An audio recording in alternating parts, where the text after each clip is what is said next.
Ang sigawan ng fans sa Big Dome para sa Kapamilya All-Star Basketball Game. Nag-face-off ang dalawang kapinan ni Gerald at John. Agresibo ang Team Red. Nakaunang punto si Zanjo Marudo. Hira yan, nagpapacheer sa free throw na yun. Ito na! Nagpakitang gilas naman ng trick si Jong, kaso nagresulta ng sunod-sunod na turnover sa magkabilang team.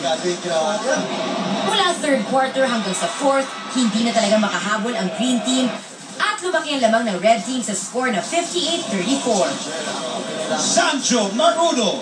Most valuable player si Zanjo Marudo na naka 13 points, 7 rebounds at 2 assists. Once again to Gerald Anderson.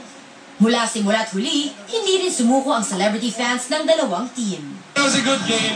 Pinaka-importante, nag-enjoy yung tao. Kami mga artista, kumbaga, lahat kami sobrang excited namin, lalo na namin ang Araneta. So, it's a great event. Nakakatuwa lang kasi parang susunod-sunod yung mga ganitong parang sports event and palaki na ng palaki. So, masaya lang. Sana every year meron.